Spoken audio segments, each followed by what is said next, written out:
Boa noite, pessoal. Hare Krishna, tudo bem? Hoje a gente vai fazer um formato um pouco diferente. A gente vai falar algumas perguntas. Vamos fazer um pupurri de perguntas. São perguntas que a gente já falou sobre elas assim superficialmente em outras lives. A gente não teve uma live só para esses assuntos, mas são temas recorrentes que a gente já acabou abordando outras vezes, né? E aí a gente vai fazer agora, vai ler essas perguntas e vai dar respostas assim bem diretas, bem específicas para esses pontos, que são todos pontos muito práticos, ligados a como viver o Dharma na nossa vida cotidiana. Então vamos lá. Primeira, da Dani Govardhana. Como podemos compreender a utilidade das responsabilidades materiais que já temos e possivelmente assumiremos ao ter uma família, por exemplo? Como não cair na ilusão de achar tudo uma perda de tempo?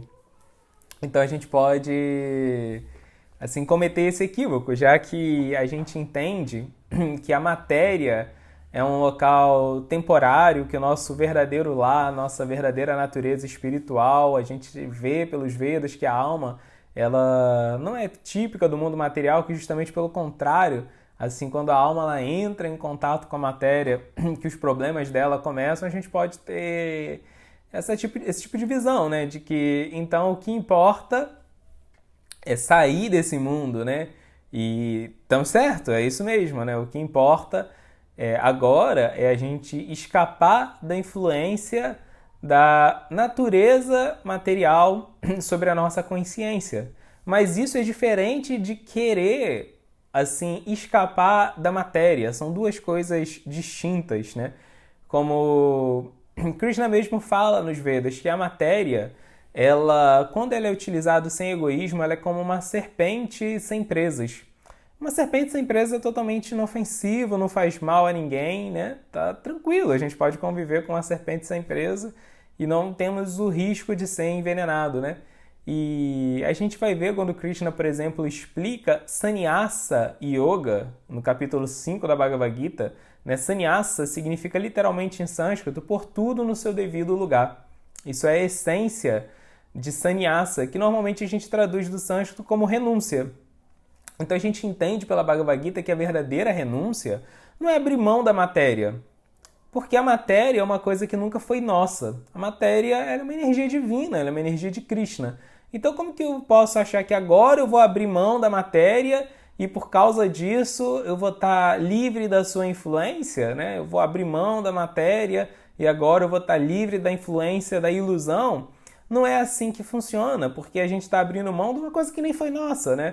A gente entende que quando a gente entra em contato com a matéria, o que é perigoso, o que afeta a nossa consciência é o egoísmo material, é o egoísmo de querer usar a matéria, e não só a matéria, pior ainda, usar os outros seres que estão habitando esse mundo material para satisfazer os nossos próprios propósitos, os nossos próprios objetivos, né? Tentar extrair prazer da matéria, tentar extrair prazer dos outros e botar essa necessidade nossa de extrair prazer deles, né? Tanto da matéria quanto dos seres que habitam a matéria, acima de qualquer outra coisa. Isso é problemático, né? Isso é o egoísmo material. Essa é a Maya. A ilusão material está ligada ao egoísmo.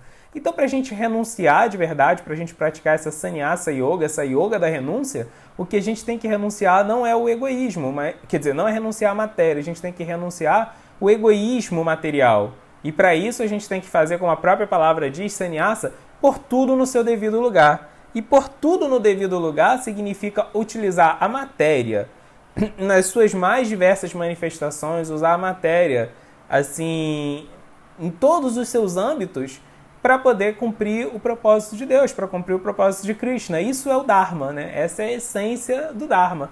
Então, quando a gente entende que nós somos seres espirituais, entendemos que o mundo material não é o nosso habitat natural, isso não tem que fazer com que a gente crie aversão a esse mundo, porque esse mundo continua sendo uma energia divina, né? E, em última análise, a gente pode viver nesse mundo material com a consciência espiritual. Prabhupada fala que Vrindavana é o principal local sagrado, né, segundo a visão védica, porque é a cidade onde Krishna viveu quando ele esteve aqui nesse mundo, e que na verdade é uma manifestação do lugar onde Krishna vive eternamente no mundo espiritual.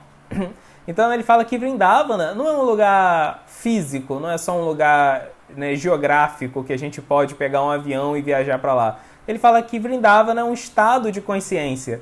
A gente pode peregrinar para Vrindavana, mas com consciência errada. A gente não vai estar vivendo Vrindavana, o ambiente espiritual. Assim, a gente não vai estar lembrando de Krishna, a gente não vai estar desfrutando da nossa relação eterna com ele. A gente vai estar lá num lugar cheio de templos, cheio de pessoas cantando os santos nomes, cantando Hare Krishna, mas a gente não vai estar conectado, né? Então, assim, o mundo espiritual é esse estado de consciência, e a gente pode estar nesse mundo material totalmente conectado com Krishna, vivendo o mundo espiritual de verdade.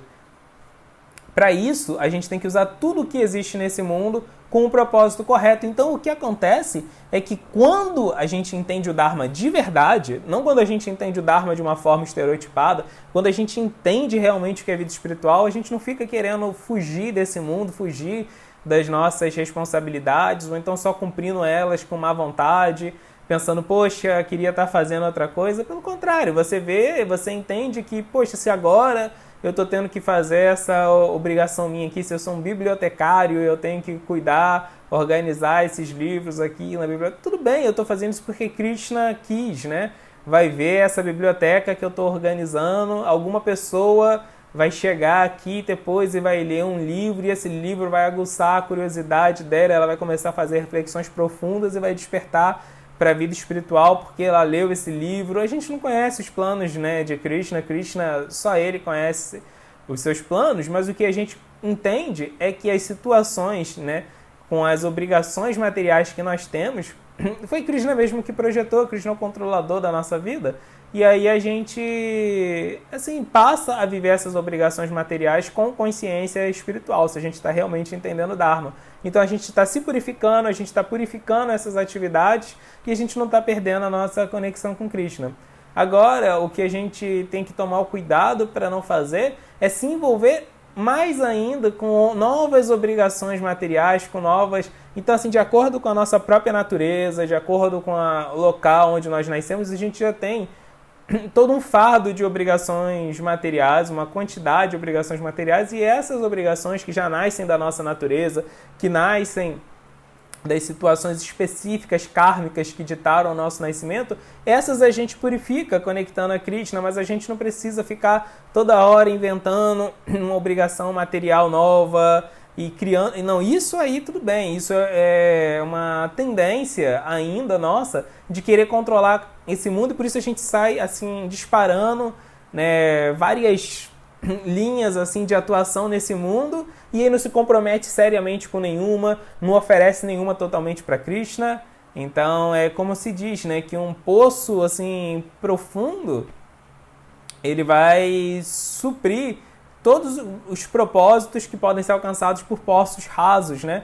Então a gente tem que ficar satisfeito assim com a nossa natureza, com as obrigações que a gente já tem, e viver elas plenamente em consciência de Krishna, né? E evitar os dois extremos, o extremo de negligenciar nossas obrigações materiais, ou então fazer elas, mas achando que isso é algo separado da vida espiritual, separado do Dharma, separado da nossa relação com Krishna, e o outro extremo, de não parar de inventar e estar toda hora se enrolando mais nesse mundo. Isso aí é maia mesmo, isso é ilusão. A gente não parar de inventar além daquelas obrigações materiais que já se manifestam pra gente automaticamente através do nosso karma, né? Então é isso, tem que evitar os dois extremos.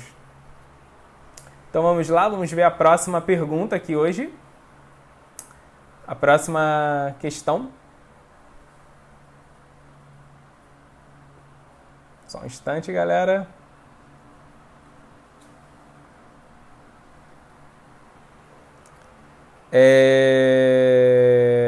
Desirê, de São Paulo. Se para cumprir o Dharma precisamos de um mestre espiritual autêntico, como seria possível criar uma solução voltada para o Dharma vocacional sem a figura do mestre espiritual, já que esse depende do processo particular do indivíduo e também da misericórdia de Krishna em revelar o mestre? Haveria uma figura equivalente ao mestre que poderia executar esse papel dentro do projeto de Dharma vocacional? Como solucionar esse ponto? Pergunta do Desirê interessante, né? A gente só entende o nosso Dharma completamente com a ajuda do mestre espiritual, porque o nosso Dharma é a manifestação do desejo de Krishna da nossa vida, o projeto, o propósito pelo qual Krishna enviou a gente para viver essa vida particular que estamos vivendo nesse momento. E aí, como Krishna mesmo explica no capítulo 18 da Bhagavad Gita, todos os diversos dharmas que a gente executa, seja o dharma de cuidar desse mundo, cuidar da natureza, o dharma de cuidar da nossa família, o dharma de cuidar do nosso próprio corpo, entendendo que na verdade ele não é nosso, que ele é um veículo, né, que Krishna nos deu para a gente cumprir alguma missão aqui, seja o dharma, né, da gente atuar na sociedade. Todos esses dharmas, eles têm que no final, né, no final não, mas assim, constantemente todos eles têm que servirem, eles têm que cumprir o dharma maior, eles têm que estar ligados ao propósito do dharma eterno, Sanatana Dharma. E esse Dharma eterno é o que Krishna vai falar no final da Bhagavad Gita, que é cultivar uma relação amorosa com ele, com o próprio Deus, né? Então, a nossa vocação, a nossa atuação social, a nossa relação familiar, o nosso cuidado com esse mundo, tudo isso, na verdade, faz parte da nossa relação com o próprio Krishna. E aí, legal. E aí o mestre espiritual, ele é o porta-voz de Krishna, né? Aquela pessoa que está sintonizada com Krishna, que está totalmente rendida ao Dharma dela, que já é muito mais avançada na relação dela com Krishna, por isso ela pode nos conectar com esse Sanatana Dharma, ela pode nos conectar com esse Dharma eterno, pode fazer com que a nossa relação com Krishna vai desabrochando dentro do nosso coração, que a gente vai entendendo qual é o real propósito da devoção, que a gente vai aprendendo a implementar a devoção por Deus nas nossas atividades práticas. Ok, a gente já entendeu isso. Agora a pergunta da Desiree é bem específica e é bem interessante, né? É uma pergunta assim que eu acho muito válida. Legal, a gente já entendeu que o mestre espiritual, o guru, ele é aquele que vai ajudar a gente a entender qual é a nossa missão espiritual, como a gente vai servir a Deus mesmo, né? Como que a gente vai se relacionar com Deus. Mas dentro desse processo tem a nossa vocação, né? E a nossa vocação ela é uma parte importante disso. A gente estava conversando exatamente sobre esse assunto agora lá no encontro do Lapidar, de que a nossa vocação que nós temos nessa vida, ela nasce justamente do tipo de egoísmo que a gente cultivou em vidas passadas.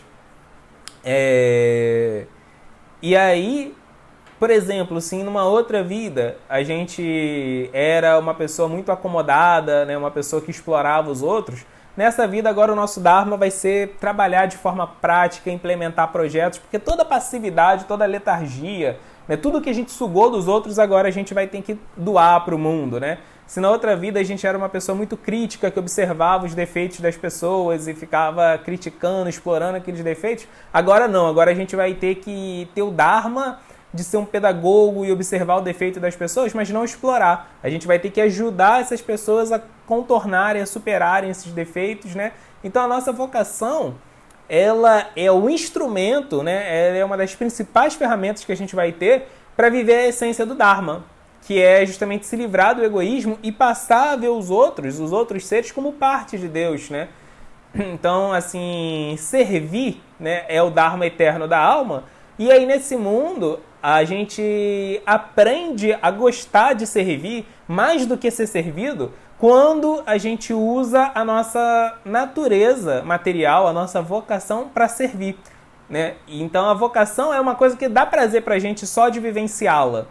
E aí, o que acontece é que quando a gente vivencia a nossa vocação servindo, né, a gente usa a nossa vocação para servir os outros, a gente passa a gostar de servir. Né? Mais do que o prazer que o serviço dá, a gente passa a gostar do ato de servir. Então a nossa vocação, ela é uma parte muito importante do nosso Dharma nesse mundo. E quando a gente quer descobrir a nossa vocação, qual ajuda nós podemos ter, né? Então, porque o mestre espiritual ele vai revelar pra gente a essência do Dharma, que é como se conectar amorosamente com Deus, mas como viver o nosso Dharma nesse âmbito mais material, de descobrir a nossa vocação e viver a nossa vocação nesse mundo também. E se eu não tenho um mestre espiritual, como que eu vou descobrir? Então o que a gente vê pelas escrituras, né, pelos Vedas, é que na verdade, quem ajuda a gente a descobrir a nossa vocação, tem uma série de processos que os Vedas falam que a gente tem para descobrir a nossa vocação. Os Vedas, por exemplo, sugerem astrologia, consultas astrológicas, que não vai, assim, mostrar nos mínimos detalhes, assim, não vai revelar completamente qual é a nossa missão, qual é a nossa vocação, mas vai dar uma boa intuição, uma boa ideia pra gente de qual é a nossa vocação. Mas além disso, os Vedas falam que a gente precisa fazer uma análise nossa mesmo, introspectiva. A gente tem que verificar qual é o padrão de comportamento que nós temos, porque, assim, a nossa natureza, como o Krishna vai explicar, é aquilo que a gente não consegue reprimir, né? Então uma pessoa, por exemplo, que o dharma dela é ser um filósofo, a vocação dela é ser um filósofo, ela não vai deixar de filosofar, de ficar pensando, assim, refletindo, mesmo que ela esteja fazendo uma coisa super prática. E, por exemplo, se o dharma da pessoa é ser um empreendedor, ele não vai deixar de ser uma pessoa prática que vai tentar, assim, ser produtiva, mesmo que ele esteja fazendo uma coisa mais filosófica, né, mais intelectual. Então a gente não consegue mudar a nossa natureza, então a gente tem que ser bem sincero, bem franco, bem honesto e olhar para nós mesmos e tentarmos encontrar os padrões de comportamento que nós temos, independente da atividade que nós estamos fazendo. Isso vai ser a nossa vocação. Mas além disso, os Vedas falam que a gente também precisa da ajuda de uma pessoa que entenda vocação, que entenda esse tema da vocação, né? Então, na própria sociedade védica, as crianças elas eram mandadas para escolas chamadas Gurukula. Gurukula significa casa do guru. E lá elas iam encontrar, assim, um guru, né? Elas iam estudar durante 20 anos com um guru, com um mestre, que era um mestre espiritualizado, um mestre que entendia de vida espiritual, mas que também era um mestre que entendia esse tema da vocação e sabia diagnosticar e ajudar aquelas crianças a encontrarem sua vocação, porque essa pessoa, né, esse mestre, ele foi treinado para isso, ele foi treinado para descobrir vocações, né, para entender esse tema. Então, muitas vezes o nosso mestre espiritual, que vai estar ensinando como a gente cultivar a relação com Krishna, ele não tem obrigação de entender esse tema das vocações. Então, quem vai ter que ajudar a gente é um profissional nesse tema, um profissional nesse tema de vocações, né? Então, hoje em dia, a gente tem muitas ferramentas, tem testes vocacionais, né? Esses burôs, departamentos, né, de testes vocacionais, eles existem dessa forma organizada, como a gente conhece, há mais de 100 anos, acho que 112 anos, alguma coisa desse tipo, né? Então, tem especialistas nesse assunto, especialistas em entenderem esse tema da vocação. E agora, uma coisa que é muito interessante, que Bhaktivinoda Thakur, assim, que foi o grande mestre da tradição de Bhakti, no século XIX, ele fala que pessoas maduras espiritualmente, elas têm que aprender esse tema da vocação, né, e se tornarem ao mesmo tempo profissionais, assim, né, acadêmicos nesse tema, ao mesmo tempo que sejam espiritualmente maduras e elas consigam ajudar as pessoas a descobrirem a sua vocação, mas ao mesmo tempo ajudem elas a conectar essa vocação com o Dharma eterno, com o Sanatana Dharma, com a nossa relação eterna com Krishna. Então é isso, né? Para algumas pessoas descobrir sua vocação é uma coisa muito intuitiva, né? Assim, elas conseguem fazer essa análise e chegar a uma conclusão muito rápida e muito acurada de qual é a vocação delas. Para outras pessoas não é algo tão fácil. Então precisa de ajuda profissional também. Agora, se essa ajuda profissional também for espiritualizada, aí fechou, né? Inclusive, Bhaktivinoda Thakur, ele dá um conselho, ele fala pra gente sempre consultar, ele fala que ia ser bom, né, que um comitê de pelo menos 3 especialistas analisassem cada caso, né, porque isso ajudaria a você ter uma opinião mais sólida, mais robusta, menos afetado assim, pelo viés da pessoa que está analisando a vocação daquela outra, né? Então é isso, a gente precisa de ajuda profissional também para descobrir a nossa vocação, se isso realmente for uma dificuldade para a gente. E se essa ajuda profissional for espiritualizada, melhor ainda. Então vamos ver aqui a próxima questão. Essa é do Ananta Vishnu, de Govardhana. Em qual momento uma pessoa passa a se tornar responsável por cumprir o seu Dharma e isso não se torna mais o papel dos pais? Como auxiliar os filhos a chegar nesse ponto? Então, questão interessante, é dito nos Vedas que quando nós nascemos, nós não geramos karma, né? Os bebezinhos, as criancinhas, eles não geram karma. Se uma criancinha pequena, ela vai lá e puxa o cabelo da outra criancinha, ok, ela não está fazendo nada kármico. Por quê? Porque quando a gente nasce, né, a gente ainda não tem maturidade para tomar decisões, o nosso discernimento não está desenvolvido, E o karma, ele é fruto, né, daquelas ações egoístas que nós fizemos conscientemente, ou então elas são fruto das ações egoístas que a gente fez inocentemente, mas porque nós não nos abrimos a questionamentos, reflexões. Então, por exemplo, se eu sou um adulto e eu nunca parei para refletir que quando eu estou comendo carne, eu estou matando um ser vivo, assim, tudo bem, pode até ter uma inocência no ato de eu comer carne, né? Pode ser que uma pessoa mais instruída, que entenda o sistema cognitivo dos animais, o ato kármico dela comer carne seja mais pesado.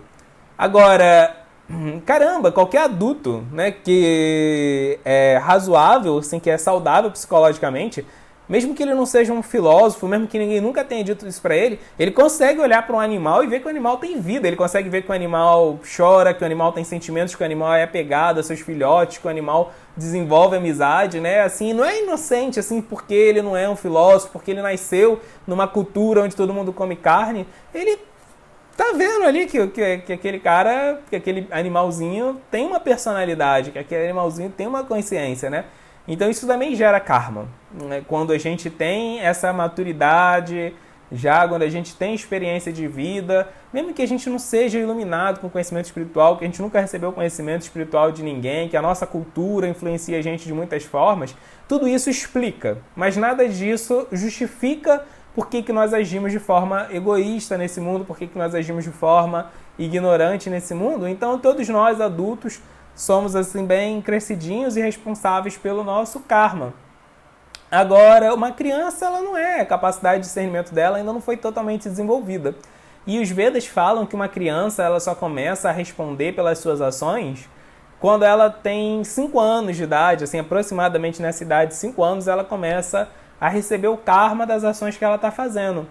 Agora, isso não significa que se uma criança faz algo que prejudica alguém, se uma criança está fazendo algo errado, uma criança pequena, que não tem karma nenhum.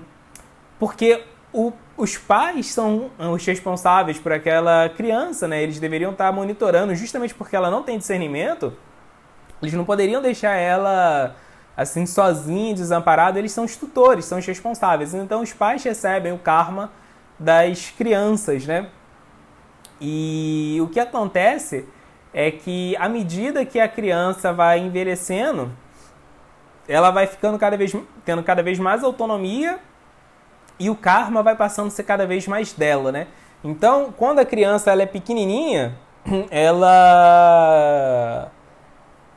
todo o karma dela vai para os pais, né? Os pais têm o dharma de proteger seus filhos, né? Então, se o filho está fazendo algo errado, o próprio filho pode ser prejudicado por aquilo, então os pais deveriam estar ali protegendo e tudo mais, né? Então os pais recebem o karma e quando a criança vai envelhecendo, gradualmente o karma para de ir para os pais e vai passando aí para a criança. Agora, uma coisa interessante que os Vedas falam é que os nossos pais, eles sempre recebem 1/6, né, a 6ª parte do nosso karma, mesmo quando nós somos adultos, né? Porque os nossos pais são responsáveis pela nossa educação. Então, assim, indiretamente, mesmo quando a gente já é adulto, já é crescido, a gente indiretamente ainda é influenciado pela educação que nós tivemos deles quando nós éramos crianças, pelo afeto que eles deram ou que eles não deram pra gente quando nós somos crianças, né? Então, os pais, eles continuam recebendo uma parcela, a 6ª parte do karma dos filhos, né? Os Vedas falam isso por toda a vida.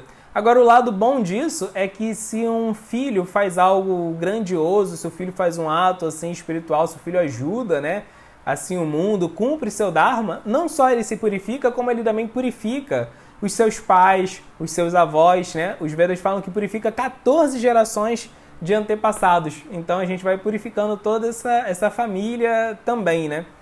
Então é isso, esse processo de autonomia, de assim, ser responsável pelo seu karma, começa aproximadamente com 5 anos e vai se desenvolvendo. O Prabhupada fala que quando até os nossos filhos terem 5 anos, os pais, eles são os servos dos filhos, que eles têm que estar ali o tempo todo junto com os filhos, servindo, ajudando, educando, protegendo, dando carinho, dando afeto. Então até os 5 anos nós somos assim os servos, a gente dá tudo que a gente pode de carinho, de afeto, né? de proteção. Dos 5 aos 15, Prabhupada fala que um pai ele se torna o mestre do seu filho, porque agora é muito importante ele dar educação, disciplina para o filho, conscientizar o filho do que é certo, do que é errado, qual é o papel dele nesse mundo, de como ele está sendo vaidoso, de como ele está sendo egoísta, né? Corrigir todos os erros dele sem acabar com a autoestima dele, sem abalar a autoestima dele, né? Corrigir o erro, não assim corrigir a pessoa, né? Então, ao mesmo tempo que ele tem que dar espaço para o filho ir desenvolvendo sua própria personalidade, se descobrindo, ele tem que corrigir os erros do filho. Então, ele é o mestre do filho, dos 5 aos 15.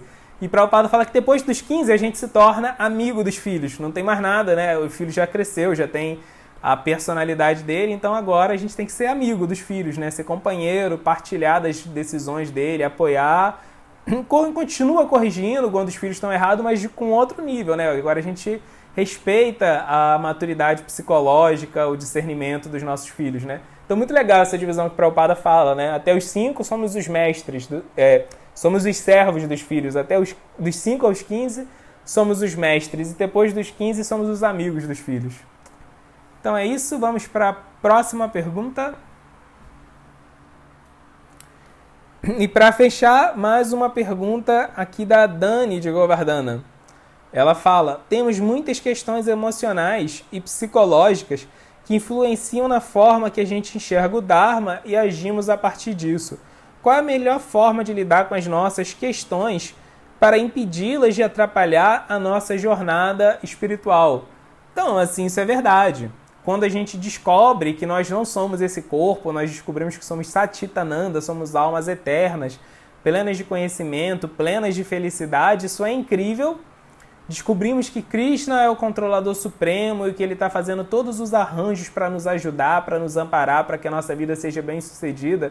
Isso é incrível quando descobrimos que Bhakti, a devoção por Deus, pode erradicar todo o nosso karma, curar assim todos os nossos erros do passado. Isso é incrível. Agora, isso não muda o fato de que nós já temos uma série de questões, né, pessoais que não vão sumir de uma hora para outra só porque a gente se tornou um devoto, só porque a gente se tornou um espiritualista, só porque a gente entrou no caminho do Dharma. Pelo contrário, a gente vai ver que os Vedas explicam que tem uma parte do nosso karma, que é chamado Prarabdha Karma, que é a parte mais forte do nosso karma, que essa parte a gente vai ter que continuar convivendo com ela nessa vida, mesmo que a gente seja um devoto muito avançado. Né? A gente sabe que o próprio conhecimento espiritual, e mais do que o conhecimento, a prática espiritual, eles dissipam uma parte significativa do nosso karma, né?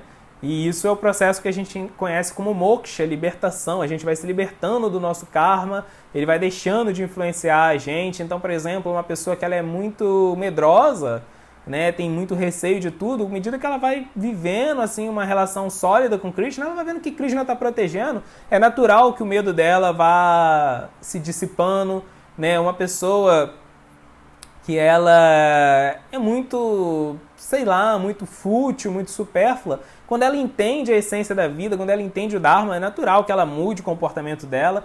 Então esses erros, essas contaminações, esses defeitos grosseiros, essas coisas, elas realmente são purificadas pelo processo do Dharma, pela vida espiritual. Agora tem questões particulares, psicológicas, que não vão nos abandonar, né? Por exemplo, se uma pessoa tem baixa autoestima por causa da infância dela, qualquer coisa do tipo, ela vai ter confiança em Krishna, mas ela, ao mesmo tempo que tem confiança em Krishna, ela vai ter confiança em Krishna desconfiando dela, né? Ela não vai se sentir pronta, ela assim não vai se sentir relevante. Mesmo entendendo que tudo isso é uma bobagem, isso não vai mudar o sentimento dela. Isso é uma questão psicológica que está lá. Bhaktivinoda Thakur, né, esse grande mestre que a gente já citou hoje, ele compara esses problemas que nós temos de infância. Ele chama eles de Vatsasura, né? Vatsasura foi um demônio que Krishna enfrentou, que tinha a forma de um bezerrinho, né? Então, ele fala que esse demônio ele era a personificação desse anarta, desse tipo de imperfeição, que são problemas que a gente já carrega, né, da nossa infância, que estão assim, que se tornaram padrões psicológicos que afetam a gente mesmo inconscientemente, né? Então não tem como a gente se livrar disso de uma hora para outra. Então o que a gente precisa? A gente precisa de duas coisas. A gente precisa de muita honestidade, de muita sinceridade para reconhecer todos os aspectos da nossa personalidade, né? O processo de conhecer Deus também é um processo de autoconhecimento, né? Porque conhecer Deus também significa conhecer sua criação. E nós somos parte da sua criação. Então, à medida que a gente vai conhecendo Krishna, a gente vai conhecendo melhor a nós mesmos. Mesmo porque a gente vai sim, se tornando mais puro, e isso vai permitir com que a gente tenha uma visão menos enviesada de nós mesmos, né? Então a gente tem que ter muita sinceridade de admitir essas questões pendentes que estão na gente, de não ser irresponsável e negligenciá-las, temos que levá-las a sério, né? Então, ao mesmo tempo que a gente tem que ter a humildade de reconhecer essas questões, a gente tem que ter a humildade de pedir ajuda para resolver elas. E ajuda, muitas vezes, vai significar ajuda profissional. Por exemplo, se eu tenho problemas psicológicos, eu preciso de um psicólogo, né? Assim, eu preciso verdadeiramente de um psicólogo. Temos que entender que o psicólogo, se existe alguém que tem esse conhecimento técnico para dar uma orientação profissional, quem permitiu com que essa pessoa tivesse esse conhecimento maravilhoso sobre a mente humana, que possa nos instruir, que possa nos ajudar nesse assunto, foi Krishna mesmo que permitiu com que aquela pessoa cultivasse aquele conhecimento, foi Krishna que criou aquelas pessoas com aquele Dharma, né? Por exemplo, a gente vê nos Vedas que é um avatar de Krishna chamado Dhanvantari, que traz a medicina para esse mundo, né? Então, é Krishna que criou o profissional médico, né? Então, se a gente precisa de uma questão nesse sentido, se a gente precisa de uma ajuda muito especializada, tudo bem, a gente tem que procurar aquele profissional que ele vai nos ajudar. Isso também é Krishna atuando na nossa vida, né? Então, é isso. Nós temos que nos conhecermos, né? Não podemos, assim, negligenciar esses aspectos psicológicos que afetam a gente, porque, com certeza, eles vão influenciar a forma com a qual a gente vai viver a vida espiritual, né? E temos que pedir ajuda profissional quando for o caso. Então, pessoal, a gente terminou as perguntas assim que a gente tinha selecionado aqui para hoje. Então agora a gente vai ver as questões assim que vocês estão enviando, se tiverem comentários, perguntas. Mas aí antes eu queria deixar alguns avisos assim sobre o Clube do Dharma para a próxima semana. Próxima semana vai ser uma semana bem especial. Primeiro porque domingo tem uma novidade no Clube do Dharma, que é o dia D. O dia D é o encontro de meditação que nós vamos fazer todos os domingos a partir de 8h30 com o Dhira Chaitanya, né? Então dia D é dia D de muitas coisas, né? D de domingo, D de dhyana, né? Que é meditação em sânscrito, D de devoção, D de Dharma, D de dedicação e D de Dhira também, que é o facilitador que vai conduzir esses encontros, que vão ser todos os domingos a partir de 8h30 da manhã. Então, encontros de meditação bem legal. A meditação é uma das principais ferramentas que a gente tem para entender e para viver o Dharma, igual o Krishna explica no capítulo 6 da Bhagavad Gita. Então, não dá para ter um clube do Dharma se não tiver encontros de meditação. Então, a gente espera vocês lá.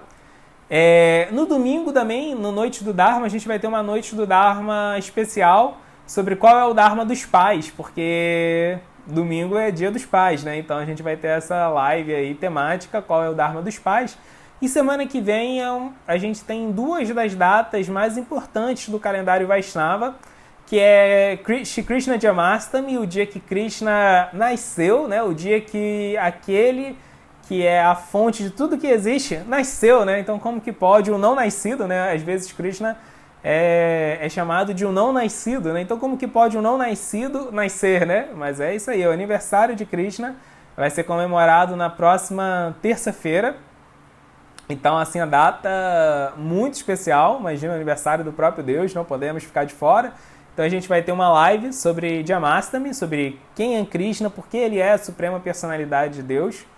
E um dia que talvez seja ainda mais importante é o dia seguinte, quarta-feira, que é o aniversário de Prabhupada, né, do grande devoto puro de Krishna que levou Krishna para o mundo inteiro. Então é dito que Krishna ele fica mais satisfeito quando a gente homenageia o seu devoto puro, do que ele mesmo. Então, quarta-feira, o Vyasa Puja, que é o nome que é dado, assim, a homenagem ao mestre espiritual, né, o Vyasa Puja de Prabhupada, quando vamos comemorar o aniversário de Prabhupada, esse grande devoto puro de Krishna, né, incomparável, que levou Krishna para o mundo inteiro. Então a gente vai fazer uma live especial sobre ele. E, além disso, Na sexta-feira a gente tem um programa novo, que ainda não foi divulgado, mas está sendo falado aqui em primeira mão, que é o Dharma News, que a gente vai fazer todas as sextas-feiras. Sexta-feira a gente vai fazer essa noite do Dharma especial, que a gente lê as principais manchetes, as principais notícias da semana e comenta elas sob uma perspectiva védica. A gente olha elas sobre a visão do Dharma. Então vai ser assim como uma espécie de retrospectiva das notícias importantes da semana, só que analisados pela visão espiritual. E além disso, a gente vai ter segunda e quinta-feira a nossa noite do Dharma tradicional. Segunda-feira o tema é bem interessante, né? Como a gente pode lidar com o suicídio a partir da visão dos Vedas, né? Então um tema muito relevante, muito importante. E quinta-feira é um tema, uma pergunta que eu gostei bastante, que é qual é o Dharma do humor, né? Então o humor tem um papel muito importante na vida espiritual. A gente vê que os Vedas falam que o humor é uma das 12 formas de se conectar com Krishna, né? Então a gente vai falar quinta-feira do Dharma do humor. Bem, é isso, pessoal. Semana que vem, um monte de encontros aí especiais, um monte de novidades, né? Não percam. Da Modara tá lembrando aqui, divulguem, por favor, compartilhem. Então é isso, vamos ver aqui os comentários. Laura, boa noite, Laura. Laura falou assim, Hare Krishna, e os pais que continuam tratando os filhos como crianças, mesmo depois de adultos? Isso é um grande erro, né? A qualidade de um bom tutor é que ele sabe dar autonomia para aquele que ele tutoreia, né? Então, por exemplo, um bom professor é aquele que dá autonomia, né? Gradualmente, com certeza, de forma responsável, mas dá autonomia para os seus alunos, né? A qualidade, assim, de um mestre espiritual é que ele dá autonomia para os seus discípulos, né? Gradualmente, na hora certa, mas ele vai empoderando os seus discípulos, né? E, assim, o que qualifica um bom pai, uma boa mãe, é que ele vai, assim, saber dar autonomia para o filho na hora correta, gradualmente, mas fazer com que o filho se desenvolva, né?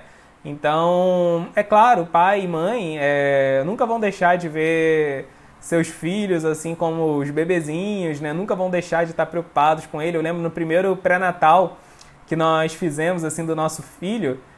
Não, na verdade, não foi nem pré-natal, foi na primeira ultrassom, né?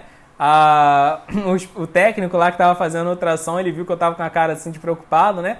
E aí, depois que fez o ultrassom, assim, que ele viu que eu estava um pouco mais aliviado, ele perguntou assim, e agora? Você está aliviado? Assim, sua preocupação passou?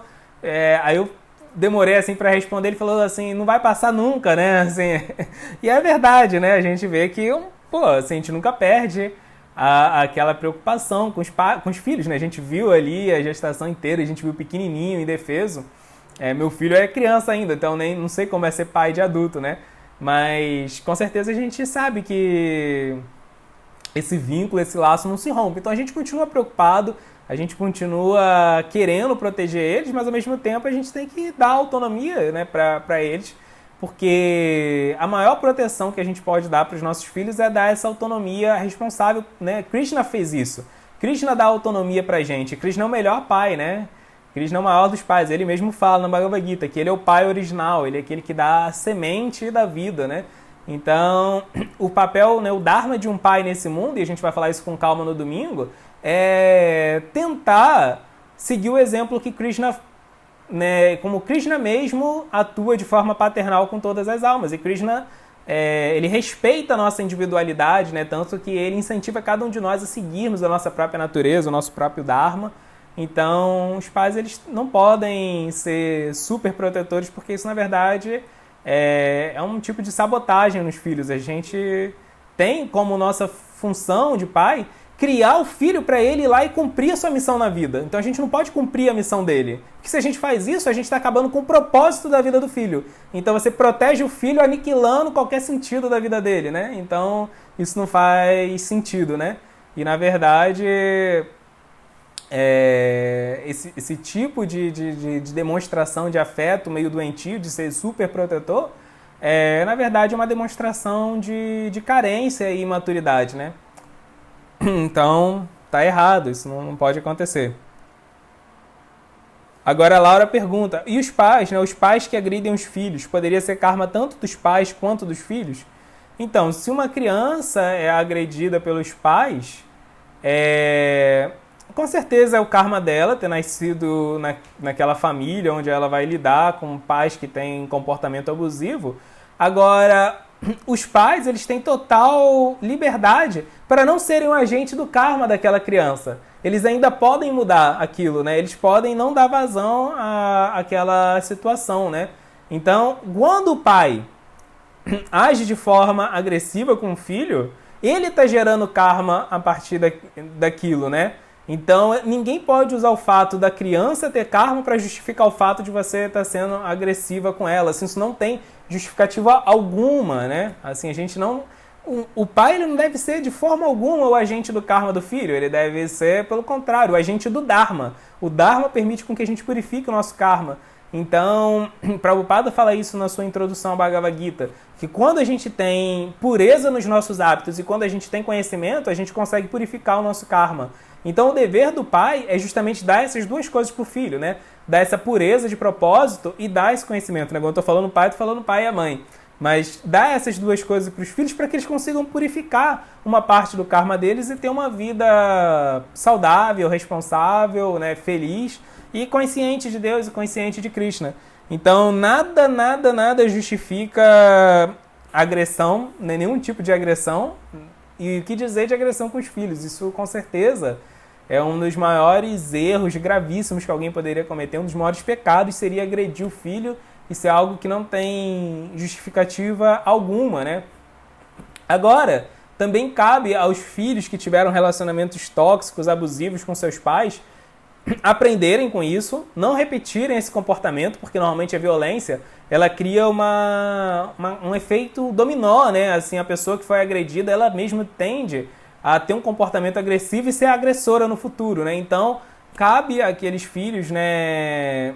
Apesar disso com certeza ser uma coisa muito difícil, mas aqueles filhos de pais abusivos superarem isso, aprenderem com sua própria dor, interromperem essa cadeia de sofrimento e no momento certo perdoarem também os pais, né? Nada justifica o que os pais fizeram, mas eles também têm que exercitar essa atitude de perdão, o que obviamente não significa se tornar vulnerável para talvez ser abusado, né, de novo pelos pais, porque vão ter pais que vão ter sempre um relacionamento abusivo com os filhos, né? Vão ter pais que infelizmente vão ser maliciosos. Então, se a gente vê que os nossos pais estão nessa categoria, não devemos baixar a guarda para eles, mas isso não significa que não devemos perdoá-los e até ajudá-los quando necessário, mesmo que eles tenham errado com a gente no passado. Agora aqui tem uma pergunta, né, também na mesma vibe aí, da Inla Cat, não sei como você lê. E crianças que nascem com doenças agressivas e terminais, como o karma rege isso? Então, nós atraímos para a nossa vida, quando temos filhos, né? Atraímos um filho dependendo da nossa mentalidade, né, do nosso sanskara, ou seja, do tipo de mentalidade, pensamentos, desejos que nós cultivamos a partir do nosso karma e também, de alguma forma, relacionado com o nosso dharma. Então, se nós temos, por exemplo, um filho que ele já traz de outras vidas essa tendência mais agressiva, isso pode ter inúmeros fatores e pode ser a combinação de todos eles, né? Pode ser porque nós mesmos temos um karma não resolvido com agressividade, nós fomos agressivos com alguém em outra vida ou nessa vida mesmo e agora a gente vai ter que ajudar outra pessoa a não ser agressiva. A gente, assim, tudo bem, aquela criança vai ter aquela tendência, mas cabe a nós fazermos o nosso melhor, procurarmos ajuda, né? Ajuda profissional para ajudar ela a treinar, domesticar, minimizar, né? Suavizar essa influência que ela tem, né? Ou então pode ser que lidar com uma criança com essas características vá fazer a gente entender algo sobre a natureza desse mundo ou desenvolver uma qualidade, desenvolver paciência e tolerância excepcionais para a gente cumprir o nosso dharma. Então, assim, tem um propósito, né? Se a gente nasce com... Se a gente tem um filho, se a gente lida com alguma criança que tem essas tendências, a gente tem a obrigação de ajudar elas naquele sentido, né? A gente tem algo a aprender com aquilo, né? E...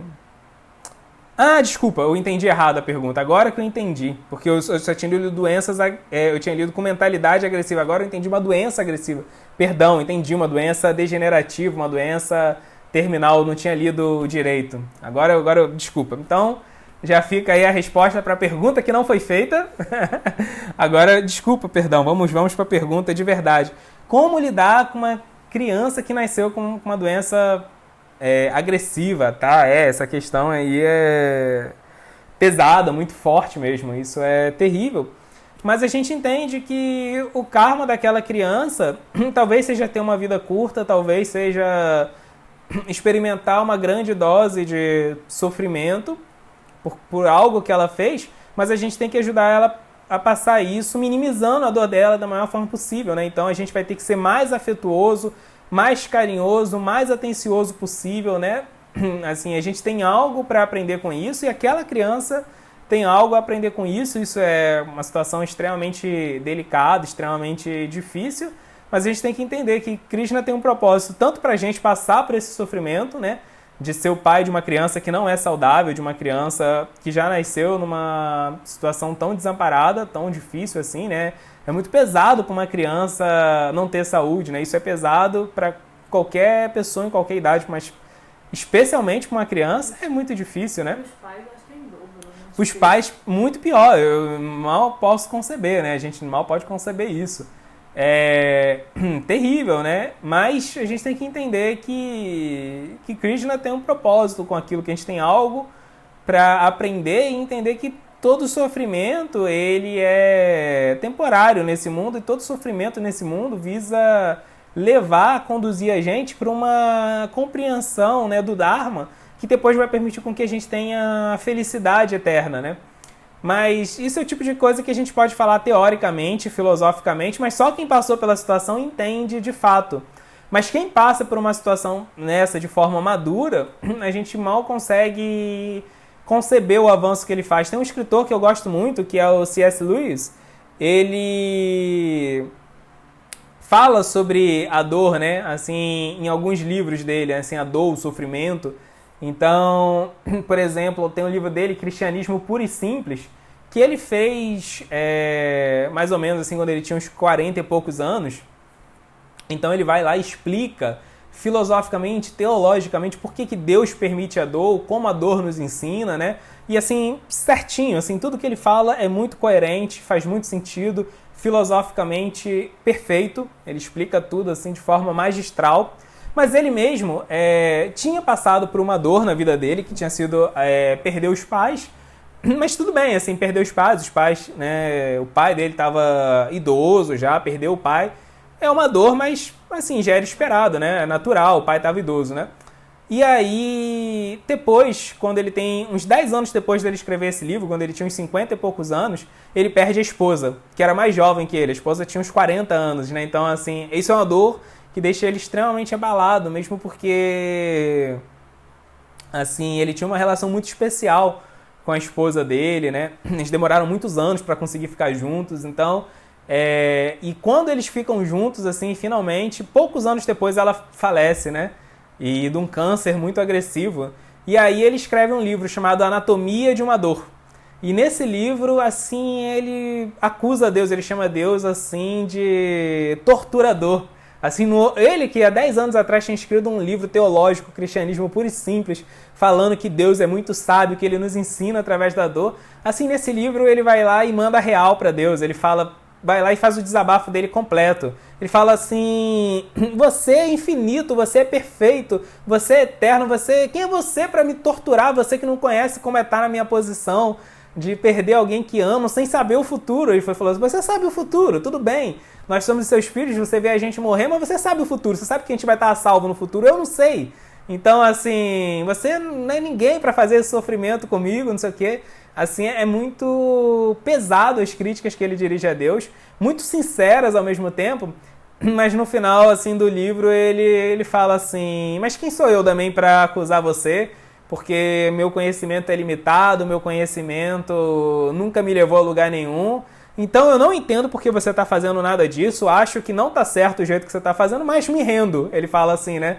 Me rendo porque eu não tenho mais nada para me render a não ser você. Então meio que ele perdoa a Deus, assim, né? Ele escreve esse desabafo, é um livro pesadíssimo. E aí, depois ele escreve o último livro dele, que é Cartas a Malcolm, que ele escreveu, acabou de escrever, ele morreu. Assim, uma semana depois de ele ter acabado de escrever esse livro, ele morreu, tanto que ele nem viu o livro ser publicado. E aí nesse livro é o terceiro livro que ele fala sobre a dor. Então primeiro ele escreveu um livro onde ele não conhecia a dor, mas conhecia a teologia. Depois ele escreve outro livro que ele está no auge da dor. E aí depois ele escreve outro livro depois que a dor dele não sumiu, mas foi cicatrizada pelo tempo, né? E aí nesse Cartas a Malcolm, ele fala assim de Deus de uma forma tão doce, que ele fala que Deus não só envia a dor, como Deus envia o consolo para a dor. E ele fala que quando Deus consola a sua dor, assim, ele fala que isso é o maior das felicidades, assim, que você cria intimidade com Deus. Né? Assim, ele fala, você só consegue ter intimidade com Deus quando Deus cura as suas feridas, assim, né? E ele fala, aí você descobre qual é a maior doçura da vida. E ele fala isso de uma forma tão, assim, não só filosófica, mas ele fala de uma forma muito honesta, porque foi o que ele tinha experimentado, ele tinha realização prática disso, né? E é muito interessante que esse livro dele, Cartas a Malcolm, muitas pessoas perderam sua fé depois de terem passado por experiências dolorosas e recuperaram sua fé depois de terem lido esse livro, né? Então, se ele não tivesse passado por essa dor dele, ele não ia ter sido a fonte de alento para milhares de outras pessoas que passaram por dor e que vão continuar passando por sofrimentos assim indescritíveis como esse de ver um filho ter uma doença terminal, igual ele narrou ali, né? Igual a pergunta falou.